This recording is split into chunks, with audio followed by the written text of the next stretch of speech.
እኔ ቢጤ ብዙም አያሳዝነኝ ማለት በጣም አንጀቴን የሚበላኝ ሰው ቢኖር የአገሬ ልጆች እንዴት ናችሁ? ወደ ዱባይ በቅርቡ መጣለው which is ነገ። ከዛ አልተለያዩ እንኳን ደስ አላችሁ የጃፕ ቤተሰቦች። በምን ታሳለፉ? ቀለበት ሊያረጉ ነው። ዱባይን አጀንዳ እንድታስረሱ። ሁሌ የምለው ነገር አንድ ነገር ካስደሰተክ ያስከፋሃል ነው ምልክ እና አዶናይ is the perfect example። ከዛሬ እስከ እሁድ ድረስ በኢትዮጵያ የዝምታ ጊዜ የዝምታ ቀናት ወይም ፔሪድ ኦፍ ሳይለንስ እንደሚባሉ ያውቃሉ።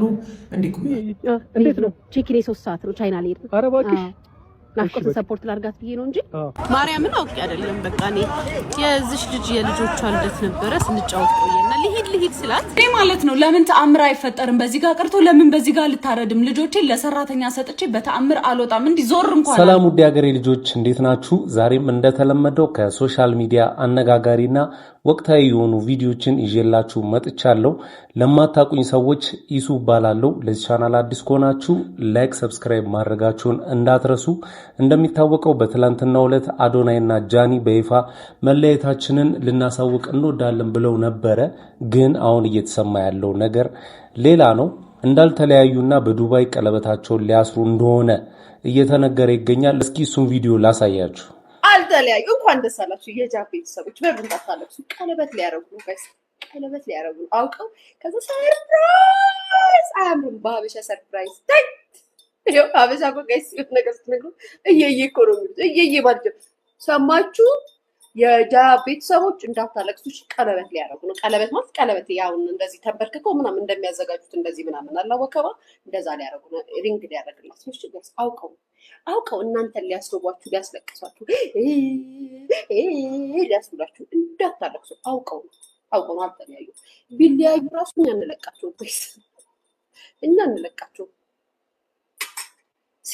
ሲጠባበሱ እንዴት ተጠባበሱ ብለናቸው ሲለያዩ ደግሞ እንዴት ተለያዩ ብለን እንጠይቃለን። ስለዚህ አልተለያዩ። እስኪ አስቡት ጋይ ሲለያዩ ኩሽኩሽ። ትላንት ኤርፖርት አብሮ የነበሩ ልጆች ዛሬ ቅድም አብሮ የነበሩ ልጆች አሁን ተለያይተናል በቃ ሚዲያውን ቲሽን እንስለቅ ያለ የዱባይን አጀንዳ እንድታስረሱ። ሊያ እንግዲህ ወደ ነፈሰበት ሆናለች። ከዚህ በፊት ምን ስትል እንደነበረ ሁላችንም የምናውቀው ጉዳይ ነው። ያው የሶሻል ሚዲያው ነገር አቋም እንዳትይዙ ያደርጋችኋል። አንዴ እንደዚህ ይሄ ዛፍ ንፋስ እንደሚያንገላተው ዛፍ አለ አይደለ? እንደዛ ነው የምትሆኑት። በተለይ እንደ ሊያ አይነት ኮንተንት ካላችሁ እንደዛ ያደርጋል። ኤኒዌይስ እኔ በጣም የገረመኝ ነገር አለ። እነሱ ተለያይተናል ባሉ ሰዓት ብዙ ሰዎች ሴቶች አብሶ እያለቀሱ ቪዲዮ ሰርተዋሉ። እንደዚህ አይነት ሰዎች ምን ሆናችሁ ነው? ምንድነው? ወይስ እኔ ተሳስቼ ነው ወይ እናንተ ልክ ሆናችሁ እኔ ተሳስቼ ነው? ግራ ገብቶኛል። ብቻ እስኪ የአዶናይን ደግሞ ቪዲዮ ላሳያችሁ። የአገሬ ልጆች እንዴት ናችሁ? ወደ ዱባይ በቅርቡ መጣለው which is ነገ። ከዛ ወደ አሜሪካ መጣለው። ጠብቁኝ። አሜሪካ ካላችሁ I'm so excited to see you. think ዋሽንግተን ዲሲ ነው የምመጣው። ከዛ ወደ ሌሎች ስቴቶችም እሄዳለሁ ብዬ አስባለሁ። I'm not sure exactly. ቡም አዶናይ ራሱ ተናግሯል። ዱባይ ነገ እመጣለሁ ብሏል። ያው ዛሬ አርብ ነው እና ብዙ ሰዎች ትላንት ሲያወሩ የነበረው አውቀው ነው ዱባይ ላይ ቀለበት ሊያደርጉ ነው ብለው ሲያወሩ ነበር። ያው መረጃ ያላቸው ሰዎች ይኖራሉ። እሱ ደግሞ ይሄን ቪዲዮ ዛሬ ሲለቅ ትንሽ የሚያጠራጥር ነገር ይኖራል። እኔ ይመቸኛል አዶናይ በሚሰራቸው ስራዎች ምናምን የሚያደርጋቸው ነገሮች ደስ ይለኛል። ግን አሁን ይሄ ሰርፕራይዝ ምናምን የሚል ጨዋታ ቢጫወት በጣም ነው የሚደብረኝ። ምክንያቱም እኔ የሱ ፎሎወር ነኝ፣ እከተለዋለሁ እና እንደ አይነት ጨዋታ ሲጫወት ለኔ ከፋኛል። ደስ የሚለውም ሰው ሊኖር ይችላል። እናንተን ሐሳብ አስተያየት ኮሜንት ሴክሽን ላይ ጻፉልኝ። ፋራዎች ማለት ነው ቢዝነስ ሲያጡ እንደዚህ ነው የሚያደርጉት። በውስጥ ይነጋገሩና እንዲያናርግ ብለው ወከባ የሚፈጥሩት በዛ ነው። አሁን እናንተ ፋራ ሰገጤዎች ምን ታረጋላችሁ መሰላችሁ? ጌም ብለው ይመጡባችኋል። ያ ብላችሁ ገንዘብን ፎሮፎራም እንዳለ ትሰጣለ። ባንዲራ ደግሞ ባንዲራ አይደለም ቢራቢሮ የምትባል ደግሞ ቀማላ ያቺ ጃኒ ትችልበታለች። አውቃ ከቲክታክ ትጠፋና በጣም ስትል መጣችሁ አበሳ ያስጠላችሁ። አልሰለቻችሁም? yes ይሄ ሙድ አልሰለቻችሁም? አውቃ ትጠፋና እኔ ደህና ነኝ ምንም አልሆንኩም ብላ ዲስፒር ታደርጋለች። ምድረ ቢራቢሮ ፎከታ ለራሳችሁ እናታችሁን ማትረዱ ራሳችሁን ማትቀይሩ ማትማሩ ቅማላሞች ትሰባሰቡና ጃንዬ ጠፋች በሰላም ነው ራሷን እንዳታጠፋ ብላችሁ ትጨነቃላችሁ። ለራሳችሁ እናትና አባት አትጨነቁም። ለራሳችሁ ልጆች አትጨነቁም። ቅማላ ከዛ በኋላ ስትመጣ አንበሳ ትሰጣለች። ጠቅልላ እሷ አርጋላፍ ይሄን ነው። ይሄ እንኳን አይገባችሁም። እስከ መቼ ነው እንደዚህ የምትታለሉት? እነዚህ አህዮች ተጣሉ አልተጣሉ ምን አባ ገባ? ምን አባ ገባ? እናትን ትረዳለህ እና አባትን ትረዳለህ። ልጆቻችሁን ትረዳላችሁ። ልጆቻችሁን ታስተምራላችሁ። ለእናቶቻችሁ ገንዘብ ትልካላችሁ። ለእነዚህ ኮኬናም ቀማላም ማለት ነው። እነዚህ ኮኬን ሲነፉ ነው 50 ሰዓት ቲክታክ ላይ የሚጎለቱት በአፍንጫቸው ይሄንን ኮኬን እየነፉ እናንተ ላይ መጫወቻ የሚያደርጓችሁ እናንተ አሮጊቶች ማይገባችሁ ይሄንን ነው። ይሄንን ሪኮርድ አድርጋችሁ ለጥፉት። I want this to be recorded። ሰው ማወቅ አለበት። ይሄ እውነቴን ነው። ሰው ፈራል። አሁን ይሄ ተለጥፎ ሲያው ምን አገባህ አንተ ሻሼ ምናምን ትላለህ። ቀማላ ምን እውነት ነው የማወራው። እኔ ተምሬ ነው የምነግርህ። የተማረ ሰው ያወራ ይባል የለ? ያስ አወራለሁ። አየህ ሁሌ የምለው ነገር አንድ ነገር ካስደሰተክ ያስከፋሃል ነው ምልክ እና አዶናይ is the perfect example። ከ2 ሳምንት በፊት የነበረውን ኮመንት እዩትና አሁን ያለውን ኮመንት እዩት። if they can build you up they can tear you down especially social media game ውስጥ ከሆናችሁ ማይኮን ሁሌ የምመክረው ነገር ማለት ነው። ይሄ ቁጥር ካስደሰተክ አንድ ቀን ያስከፋሃል ነው። ኮመንቶቹ ካስደሰቱክ አንድ ቀን ያስከፋዋል። እና በቃ እንደ መጥፎ ነገር እኮ አይደለም ማየው። ሰው ራሱን ለማዝናናት ነው ኮመንት የሚያደርገው። የሆነ ቢሰድብክ ራሱ ስራ ነው የዋለው ተጨናንቋል። በቃ ቲክቶክ ላይ ሆኖ መዝናናት ነው የሚፈልገው። አንዳንድ ሰው ደግሞ በቃ እየተሳደበ ነው የሚዝናናው። እሱ ስድብ ግን አያስከፋክ። ለምን ያ ሰውን በአካል ብታገኘው ማርያምን ኮመንት ያደርገውን አይልህም። የሆነ ፈሪ ሆኖ ሳይሆን በቃ ለመዝናናት ብሎ ኮመንት ያደረገው ነገር ነው። ኮመንቱን እንዳለ እንደዛ ነው የማነበው። በቃ ጥሩ ኮመንት እንኳን ባይ ቴንኪዩ እኮ እላለሁ፣ አመሰግናለሁ፣ ግን አያስደስተኝም። ለምን ያ ጥሩ ኮመንት ካስደሰተኝ አንድ ሰው ሲሰድበኝ ያስከፋኛል። በቃ you have to be in a still place። ማንም ሰው ማያነቃንቃችሁ unaffected unshakable ገባችሁ? like you have to be in that state። አለበለዚያ ህይወታችሁ እንደዚህ ነው። እውነቱን ነው። ሶሻል ሚዲያ ላይ የሆነ ወጥ የሆነ ነገር የለም። የሆነ ሰዓት ላይ ጥፋት ካጠፋችሁ ሁሉም ሲወርድባችኋል። የሆነ ነገር ደግሞ ስትሰሩ በጣም ነው የምትነክሱት። ለዚህ ማሳያ ደግሞ አዶናይ ነው። የሆነ ጊዜ በጣም ቪው ተመቶበት ነበረ፣ ላይክም የለውም ምናምን። ልክ ከዴላም ፔጅ ጋር ቪዲዮዎች መልቀቅ መስራት ሲጀምር በቃ ባንዴ ደግሞ ወደ ላይ ተተኮሰውና ያ ኔጌቲቭ ኮሜንቶቹ ጠፉና መቸናለ ምናምን የሚሉት ኮሜንቶች ደግሞ መብዛት ጀመሩ። ጃኒና አዶናይ ተለያዩ አለኝ። እኔማ ውሸት በሆነ እያልኩ ነበር፣ ግን ልክ ነው አሉ።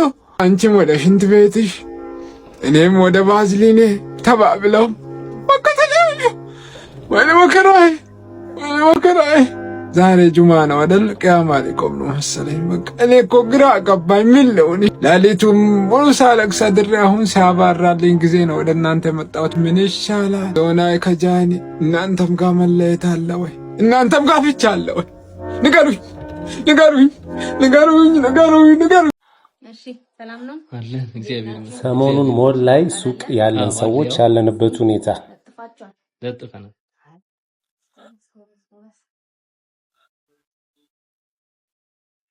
ቦንዳ ነው አይደል? አዎ ቦንዳ። ቆንጆ ቆንጆ ቃላችሁ ቆንጆ ቆንጆ ቃል ገቢዎች የሴት ብቻ ነው? አዎ የሴት ነው። ለወንድ አትይዙ? አንይዙ አንይዙ መድሎ አሬት ነች። አዎ ቢዩ ክትፎ ነው የምትበሉት ጭራሽ? ዛሬ አጋጣሚ አጉሳ ተረተው ተገምቷል። የቀን ግምት ተገምቷል። ኧረ ከክትፎ በኋላ ይደብራል። እስቲ የግምቱን ወረቀት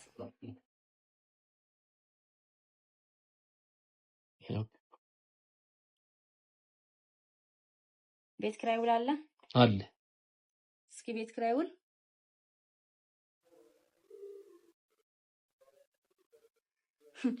ስቴዲየም ያክል ቤት ነው ይዛችሁ ያላችሁት። ጠባብ ነው ግምቷችሁ ብቻ ክትፎ ትበላላችሁ።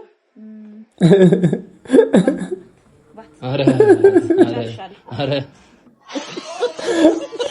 እቺ ሰርታለች፣ እግዚአብሔርን ሰርታለች። ከዛሬ እስከ እሁድ ድረስ በኢትዮጵያ የዝምታ ጊዜ የዝምታ ቀናት ወይም ፔሪድ ኦፍ ሳይለንስ እንደሚባሉ ያውቃሉ። የም ዝምታ ነው? ስላስፋነኝ ይህ መረጃ ለብዙዎች እንዲደርስ ደግሞ ፖስት አድርጉልኝ። እንግዲህ ብሔራዊ ምርጫ በሚካሄድበት አጠቃላይ ሂደት ውስጥ የተለያዩ ሳይክሎች አሉ። ከዚህ ሳይክል ውስጥ አንዱ የምርጫ ቀን ከመድረሱ በፊት ባሉ 4 ቀናት የሚኖሩት ቀናት በዝምታ የሚታለፉ መሆናቸው ነው። ይሄ ለምን የዝምታ ጊዜ ተባለ፣ ፔሪድ ኦፍ ሳይለንስ ለምን ተባለ የሚለውን በምናይበት ሰዓት በዋናነት በምርጫ ቦርድ መመሪያ መሰረት በፖለቲካ ፓርቲዎች እና በሚዲያው ላይ የሚጣል ግዴታ ስላለ ነው። የፖለቲካ ፓርቲዎች ከዛሬ ሐሙስ እስከ እሁድ ድረስ ማለትም ያው ሰኞ ደግሞ ምርጫ ነው፣ ጭራሽ ይህንን ነገር ማድረግ አይችሉም። ምንም አይነት የምርጫ ቅስቀሳ፣ ውድድር፣ ምርጫን የተመለከተ አንዳችን መግለጫ በሚኒስትሪ ሚዲያ ብቻ ሳይሆን በማህበራዊ ሚዲያ ማድረግ አይችሉም። በዝምታ 4ቱን ቀን ቆይተው ሁሉም ፖለቲካ ፓርቲዎች ማለት ነው። ከዛ ሰኞ ብሔራዊ 7ኛ ምርጫ ቦርድ ምርጫ ይካሄዳል ማለት ነው። በሚዲያዎች ላይ ደግሞ ምን አይነት ኃላፊነት ነው የሚጥለው የሚለውን በምናይበት ሰዓት በያንዳንዱ ሚኒስትሪ ወይም ሶሻል ሚዲያ ምርጫን የተመለከተ ምንም አይነት የፖለቲካ ፓርቲን ኢንተርቪው ማድረግ፣ ምርጫን የተመለከተ ፉክክር ኢንተርቪው ወይም ደግሞ ማንኛውንም አይነት ቅስቀሳ ማስተላለፍ አይችሉም ማለት ነው። ስለሆነ በምርጫ ሳይክል ውስጥ እነኚህ 4 ቀናት በዝምታ ተቆይተው ሰኞ ምርጫ የሚካሄድበት ይሆናል ማለት ነው። ስለሆነም 4ቱም ቀናት ፔሪድ ኦፍ ሳይለንስ ነው በኢትዮጵያ። ለተፎካካሪ ፓርቲዎች ማለት ነበረብሽ። እኔ ደግሞ እኮ ደነገጥኩኝ። ሁሉም ሰው ዜጋ የሆነ ዝም ማውራት አይችልም ምናምን የተባለ ነበር የመሰለኝ። ግን እንደዚህ ሲዝን ምርጫ ይቀዘቀዛል። እኔ አሁን ሰኞ ራሱ ምርጫ የሚካሄድ ራሱ አይመስለኝም። እግዚአብሔርን ዛሬ መች ነው? አርብ ነው አይደል? ቅዳሜ እሑድ 2 ቀን ነው የቀረው። እንግዲህ ሌላ ጊዜ እኮ በጣም ቀውጤ ነበረ። እንዴት ነው ቼኪኔ 3 ሰዓት ታይናል። ኧረ እባክሽ ናፍቆት ሰፖርት ላርጋት ብዬ ነው እንጂ ሸኩላል። በቃ እሺ በቃ ቻው። እሺ ቶማስ ፈረደብህ። ቻይና ልሄድ ነው። አዎ ቼኪኔ 3 ሰዓት ነው። ቻው ነሽ ደህና ነሽ? በቃ ግን ልሄድ ነው። ጓንዡ ነው ቤጂንግ ነው የት ነው የምታርፍ? ሳስሩን እንዳይረፍድብኝ። ቻው እሷን ሰፖርት ላርጋት ብዬ ነው። እሺ ቻው በቃ ቻው። እሺ ቻው ማለት ቼኪኔ 3 ሰዓት ቻይና ላይ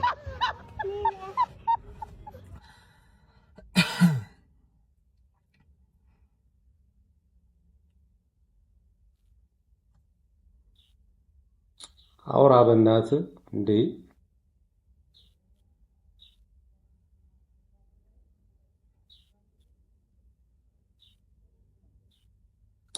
አውራ መሰለኝ ሰውዬ።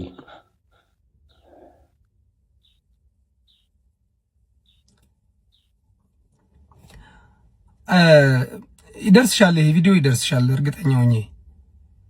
ኮሜንቱ ለምንድን ነው ኦፍ ያደረግሽው?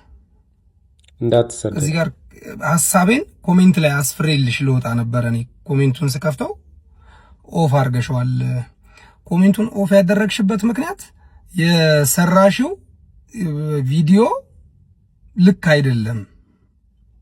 አሁን በቶማስ መቀለድሽ እኮ አይደለም፣ ይቀለዳል፣ ቀልድ ኖርማል ነው። ግን አንቺ መቀለድ የለብሽም ነው።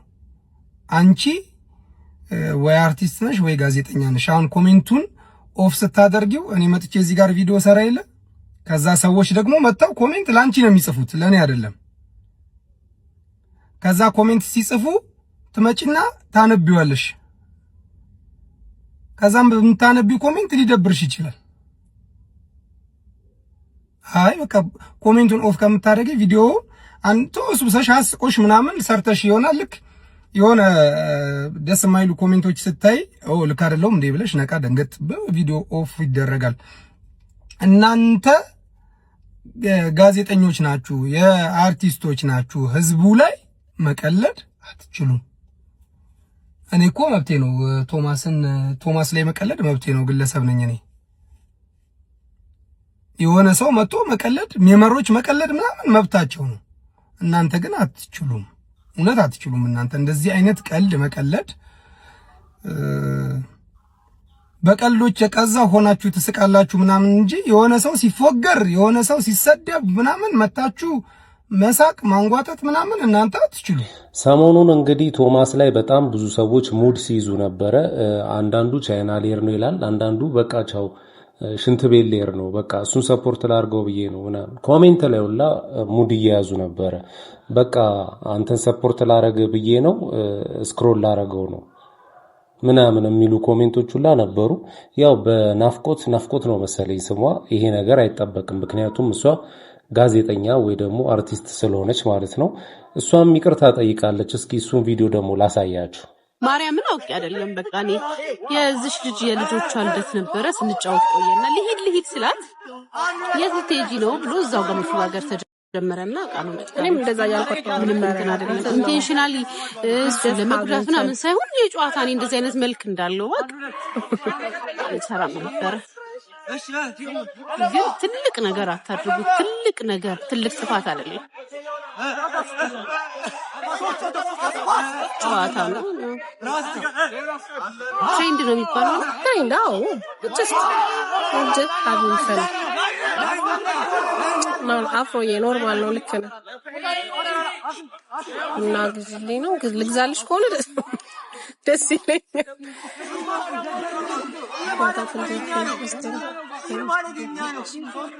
ቴቱቢ ምን በያት ቆይስቲ አይ ስላንቺ አይመስለኝም። ስለ ሶፎንያስ ያስመሰለኝ እየነገርኳቸው ነበር። ያገዝን ነው ማድረግ ማለት ነው። መጠናችንን ግን ስለሰፈራችሁልን እዚህ አትገኙ ስላላችሁ ያያችሁበትን አይን በጣም ነው የወደድኩት። ከሰው ስትተብደግ አይጠፋም። ያ ስናታ ቢግ እንትን ነው እንዴ የተረኛ ሐኪምን ይሁን እንዴ? አይ አይደለም። የተረኛ ሐኪምንም ቅድም ያነሳልኝ ነበረ የጉዞውን ነው። ተረኛ ሐኪምንም ግን የእውነት በጣም ጠቃሚ የሕክምና ዘርፍ ነበር ያነሳለውና አንዳንዴ ያው ፕሬዘንቴሽኑ ትንሽ ይተናል። አይ ምንም ችግር የለም። ቶሚ ጋር ተገናኝተናል፣ አውርተናል። ከቶሚ ጋር ችግር የለም። ቱጌዘር ስፖርት ችግር የለም። ቱጌዘር ከሱ ጋር ችግር የለም። እናንተ ለሱ የደበራችሁ ሰዎች ግን በጣም ማረኝ አታቁኝ። ምን እዛ ቦታ አይደል እንደዛ አላረግም። እንት ጨዋታ መስሎ ነው እንዴ የሚከር ነገር አልመሰለኝ። በጣም ወይ ወገብ እንዳትቀነጠሽ አለን እኮ የጠፋን ምንም ነገር አልበላውም። በባዶ ነው ቡና ምፈጠጭ። በዚህ መልኩ እንግዲህ ይቅርታ ጠይቃለች። ያው ቶማስና እሷ በጣም ይግባባሉ ነገር ነው አወራሯ። ስለዚህ በእነሱ መሀል ቀልድ ካለ ኢትስ ኖርማል ማለት ነው። ለምን ተአምር አይፈጠርም? በዚህ ጋር ቀርቶ ለምን በዚህ ጋር ልታረድም? ልጆቼን ለሰራተኛ ሰጥቼ በተአምር አልወጣም እንዲ ዞር እንኳን አልልም ማለት ነው። እኔ እንደው ምን አይነት ፍጥረት ምን አይነት ጉድ ናችሁ? ለምንድነው ቤተሰብ ሰው ሲያረጋችሁ ቤተሰብ ማትሆኑት? ሰው ሲያምናችሁ ማትታመኑት? እግዚአብሔር ምስክሬ ጥሩ እኮ አሉ ምናምን እንዳትሉኝ። እንደው በድንግል ማርያም ሊኖሩ ይችላሉ ግን በቃ ከ101% እንኳን አይሞሉም። አሁን እቺ ኔጋ የነበረችው በጣም ሰላማዊ ቤተሰባዊ የሆነ አቅርቦት ነው የነበረን። ኢቭን ፓስፖርት ምናምን ነገር እኛ ጋር ሆና ነው የጨራረሰችው። አረብ ሀገር ልትሄድ ነው። እዛ ሲኦሲ ተብሎ ከአንድ ሳምንት በላይ ገብታ ስትፈተን ስትማር እንኳን ፈቅጄላት ነው ሄዳ ስትማር የነበረው ማለት ነው። እኔ ከትልቁ ለታ ቆጥሬው አይደለም። ይሄን ግን ሰው ሲያቀርባቸው ቤተሰብ ሲያረጋቸው በተአምር ደስ አይላቸውም። እሁድ ዕለት መጣሁ አንዴ ቡና ቀራርቢ ብዬ በወጣሁበት ቤቱን ቆልፋ ዘግታ መስኮት ላይ ቁልፍ አስቀምጣልኝ ጥላኝ ሄዳለች ማለት ነው። ተጣልታችሁ ምናምን ቢሆን እኮ ኤክስፔክት ታደርጋላችሁ ግን ረብስማምቡል እኔ ካይምሮ በላይ ናችሁ። ድንግል ማርያምን ልጅ ጥዬ በወጣስ ነው ያውን በጣም የደነገጥኩት እሱ ነው። ልጅ ጥዬ መውጣ አይነት ሰው በሆንስ ልጆቼ ላይ ነው ቆልፋ ሄደችው ማለት ነው። ኢማጂን ጋይስ ኤሌክትሪክ አለ ስንት አይነት ትራጀዲ ነገር ውስጥ እንዳሰበ እንዴት እንደተንቀጠቀጥኩኝ እኔ እግዚአብሔር ማለት ነው። ልጅ ለሰራተኛ ጥላችሁ የምትሄዱ ሰዎች እሱ ጥላ ከለላ ይሆናችሁ እመቤት የተሸፍንላችሁ ልጆቻችሁን ማርያም ወይ መስማ። እኔ በጣም ግራ የሚገባኝ ነገር የቤት አጋዥ ነው የሚባለው ሰራተኛ አይባልም የምትሉ ሰዎች እስኪ ታብራሩልኛላችሁ። ሊገባኝ አልቻለም። እኔ ሰራተኛ ነው። የመንግስት ሰራተኛ ይባላል፣ የሆነ ድርጅት ሰራተኛ ይባላል እኮ አይደለ? እነሱ ለምንድን ነው ሰራተኛው የማይባሉት? አጋዥ ነው የሚባለው። ምንድነው የሚባለው? ማንቆለጳጳስ ነው። በማለዳ የመጣሁት ከወደ ደቡብ አፍሪካ ያለ መረጃ ላቀብላችሁ ነው። የስደተኛ ጠል እንቅስቃሴ በደቡብ አፍሪካ ተቀጣጥሎ መቀጠሉን ተከትሎ የጋና መንግስት የመጀመሪያዎቹን 300 ዜጎች ወደ ሀገሩ መመለስ ችሏል። በኢትዮጵያ አየር መንገድ ከደቡብ አፍሪካ ወደ አክራ የተመለሱት 300 የሚቆጠሩ የጋና ዜጎች በሰላም ሀገራቸው መግባታቸው ተነግሯል። አክራ አውሮፕላን ማረፊያ ሲደርሱም ብዙዎቹ በእንባ ታጥበው ነበረ። የተቀሩት ደግሞ ሀገራቸው በመድረሳቸው የተሰማቸውን ደስታ ሲገልጡ ታይተዋል። እነዚህ ዜጎች በደቡብ አፍሪካ በነበራቸው ቆይታ በህገ ወጥነት የተፈረጁ ሲሆን ህጋዊ ዶክመንት ያላቸው የጋና ዜጎችን ቢሆኑ በደቡብ አፍሪካ በጸረ ስደተኛ ጠል ሰዎች እንቅስቃሴ ምክንያት ለአደጋ ተጋልጠን ሰንብተናል ብለዋል። አንድ የጋና ዜጋ አክራ አውሮፕላን ማረፊያ ከደረሰ በኋላ ለመገናኛ ብዙሃን እንደነገረውና ሰውነቱንም ገልጦ እንዳሳየው ከሆነ በጸረ ስደተኛ ጠል የደቡብ አፍሪካ ዜጎች አካላዊ ጥቃት እንደደረሰበት አመልክቷል። በጋና እየተካሄደ ባለው እንቅስቃሴ የዜጎቹን ሙሉ ወጪ የሸፈነው የጋና መንግስት ሲሆን ጉዳዩ የሚመለከተው የጋና የከፍተኛ ባለስልጣን በደቡብ አፍሪካ ተገኝተው ፈቃደኛ የሆኑ የጋና ዜጎች ወደ ሀገራቸው እንዲመለሱ ስራዎችን እየሰሩ ይገኛሉ። የመጀመሪያው ዙር ፈቃደኛ ተመላሾች ትናንትና አክራ በሰላም መድረሳቸው ተነግሯል። በዚህ ረገድ በስፋት በደቡብ አፍሪካ የሚገኙ ኢትዮጵያውያን ዕጣ ፈንታ ምን እንደሆነ እስካሁን የታወቀ ነገር የለም። እኔ ግን ጥቁሮች መሀይሞች ነን ብል ተሳስቻለሁ። እውነት የደቡብ አፍሪካን ማለት ነው ኢኮኖሚ የተቆጣጠሩት ነጮች ናቸው። እነዚህ አፍሪካውያኖች ጥቁሮች ሄደው የሚሰሩት ትልልቅ ስራ አይደለም። እነዚህ የሚበጠብጡት የሀገሪቱ ዜጋዎች የደከመ አስተሳሰብና ስራ ስለማይወዱ እንጂ እነዚህ ሰዎች አልነበሩም መውጣት የነበረባቸው። እኔ ቢጤ ብዙም አያሳዝነኝም ማለት ለምን በጣም አንጀቴን የሚበላኝ ሰው ቢኖር መለመን አሳፍሮት ወይ መነመን ሳይችል ለብሶ ጤነኛ መስሎ አእምሮ የቸገረ ሰው ነው የሚያሳዝነኝ። ምክንያቱም የኔ ቢጤ አንደኛውን ስሙን ይዞ ወጥቶ ቸገረኝ ብሎ እየለመነ ስለሆነ እስካወራችሁ ድረስና ደግሞ እስከጠየቃችሁ ሰው ድረስ የሚችል ሰው እናንተን ይረዳል። ኦልሬዲ ይሄ ሰውዬ እየለመነ ነው የኔ ቢጤ ነው ተብሎ ይረዳል። ግን ይሄን ማድረግ ያቃታቸው የጨነቃቸው ለብሰው ሰውነት ይዘው በጣም ብዙ የቸገሩ ሰው አለ። ባይዘወይ በጣም ብዙ ሰው እና አንጀቴን ብልት የሚያደርገኝ እንደዛ አይነት ሰው ነው። ስለዚህ እናንተ የግድ ከተረዳችሁት እንደዚሁ አይታችሁ ከጎናችሁ ያለ ጓደኛ ሊሆን ይችላል፣ እናንተ ተሽላችሁ ቤተሰብ ሊሆን ይችላል፣ እህት ወንድም፣ የግድ አፍ አውጥቶ የሚነግራችሁ ነገር እስኪኖር ድረስ አትጠብቁ። በየትኛውም ነገር ሰፖርት ማድረግ ካለባችሁ ማድረግ አለባችሁ። ወጥቶ አፉን እስከሚያወጥ ማያወጣ ሰው አለ፣ ግን የጨነቀ ብዙ ሰው መፍትሄ ያጣ። እኔ በአሁኑ ሰዓት በጣም በስራ ዙሪያ ሰሞኑን አጠገብ የማያቸው ወጣት ልጆች በጣም በቃ እንጃ 28 26 27 ውስጥ ያሉ ልጆች የመጨረሻ የላይፍ ስትረስ ውስጥ ገብተው ግን ሰው በቃ የማይረዳቸው በቃ አትረዷቸው፣ ግን በጣም ከስትረስ ውስጥ ያሉ ልጆች እኔ አይቻለሁ ምሳሌና በጣም መረዳዳት ካለባችሁ ቤተሰብም ይሁን ምንም ሰው አፉን አውጥቶ እስከሚለምን ድረስ አትጠብቁ። የግድ ያላወሩ ብዙዎች አሉ። ብዙዎች ልብስ ለብስ ይጨነቃቸዋሉ፣ ብዙ ይቸገራቸዋሉ። ብዙ ሰው በቃ በዳና ቤት ውስጥ እየኖር የሚያጣም አለ መለመን የጨነቀውና እንደዚህ አይነት ሰው በጣም የሚያሳዝነኝ እኔ በጣም አንጀቴ የሚበላኝ ሰው እንደዚህ አይነት ሰው ነውና በዙሪያችሁ አሉ። የግድ የኔ ቢጤ የሚል ስያሜ ይዘው እስኪለምኗችሁ ድረስ አትጠብቁ። በምትችሉት እግዚአብሔር በፈቀደ በሀሳብ በምንም በብዙ ነገር በገንዘብ ልብስም ምንም ስራ ማሰራትም ብዙ ነገሮች ሰፖርት የምታደርጓቸው ሰዎች አሉ። ለሚችል ሰው አደርጋለሁ ብሎ ለሚችል ሰው የግድ የሆነ በጎ አድራጎቶች እየተፈለገ የማድረግ ግዴታ የለባችሁም። ብዙ በዙሪያችሁ ይኖራሉ እንደዚህ አይነት ሰዎችና የግድ እስክትለመኑ አትጠብቁ ለማለት ነው። ሰጪ ልብ ያላችሁ ሰዎች እንደዚህ አይነት ሰዎች እያሰባችሁ ስጡ። ያው ሁሉም የጊዜ ጉዳይ ነው ብዬ አስባለሁ። ለማንኛውም ማይ ፋሚሊ ለዛሬ ያስኩላችሁ ቪዲዮ ይሄንን ይመስል ነበረ። ቪዲዮን ከወደዳችሁት ላይክ ማድረጋችሁ እንዳረሱ። ሌላ ጊዜ በተሻለ ቪዲዮ እስከምንገናኝ ድረስ ማጣት አያገኛችሁ፣ ማግኘት አይለፋችሁ። ሰላም ሁኑልኝ።